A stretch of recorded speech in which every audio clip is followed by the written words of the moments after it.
Okay, now I'm going to be dealing with T-junction turning right, and we're going to be using routing MSPSL. Also, we'll be looking at open and closed junction. Okay, so let's get it done.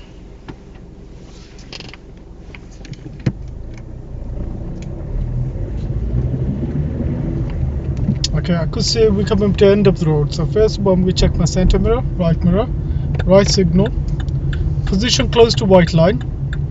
Roughly about 3 to 4 car lengths. I'm going to use my brake. I'm going to look right, left, right. What we're looking for, open and closed junction.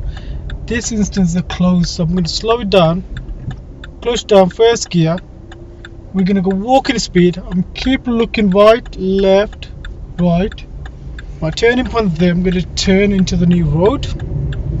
Get my wheel straight. Looking at center mirror, right mirror before we pick up a speed.